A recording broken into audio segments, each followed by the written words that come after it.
প্রিয় দর্শক বন্ধুরা, আজকে আমাদের ছতলা ফ্ল্যাটের ওপর নেট সিমেন্টিংয়ের কাজ চলছে। কনস্ট্রাকশনের মধ্যে যেরকম এই ছাদের মধ্যে এই জালিগুলো লাগানো ছিল না, এই জালিগুলো লাগানো হয়েছে।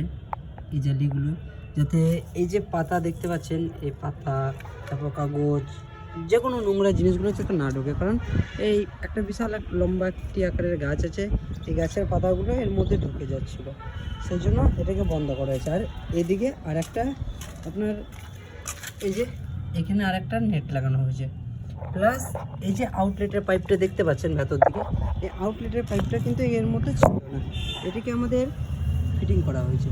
এই যে দেখে দিচ্ছি, এই পাইপটাকে আমাদের এটাকে ফিটিং করা হয়েছে নতুনভাবে, কারণ যে রাজমিস্ত্রি এটাকে করেছিল সে রাজমিস্ত্রি এই আউটলেটের লাইনটা করে নাই।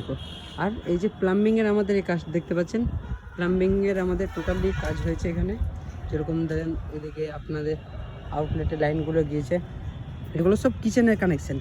একটা করে এর মধ্যে চাবি দেওয়া হয়েছে, যে হয়তো কারো কোনো সমস্যা হলে সেই চাবিগুলো একে একে বন্ধ করে দিতে পারবে এদিকে। আর ছাদের মধ্যে দুইটি ট্যাপ দেওয়া হয়েছে কাপড় চোপড় কাচার জন্য, আপনারা জানেন এটাই ভালো। বা কোনো অনুষ্ঠান হলো সেই অনুষ্ঠানের জন্য ট্যাপের জল ব্যবহার করার জন্য। আর ওপরে আপনাদেরকে দেখাচ্ছি যে এখানে একটা পাইপ আমাদের বেঁচে আছে ফিলহাল, মানে এটা বেঁচে গিয়েছে, এটা লাগেনি। তো ছাদে গিয়ে আমি আপনাদের দেখাচ্ছি যে এখানে ট্যাঙ্কিটা আমরা ফিটিং করেছি আর কি, দেখাচ্ছি। দুইটা ট্যাঙ্কি ফিটিং করা হয়েছে, খুলে নিলাম। এই যে এটা লাইন এসেছে, হাফ পাইপের মুখে একটা নেট বেঁধে দিয়েছি, যাতে কোনো রকম কাগে কোনো কিছু এর মধ্যে না ফেলিয়ে পাইপটাকে জাম যাতে না করতে পারে।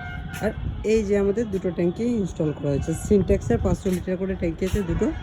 এই যে দুটো মিলিয়ে একটা করা হয়েছে, নিয়ে আপনার এরকমভাবে লাইনটা এসেছে, যাতে কোনো রকম সমস্যা যাতে না হয়। তো দর্শক বন্ধুরা নমস্কার, আবার আপনাদের জন্য একটা নতুন ভিডিও নিয়ে আসবো।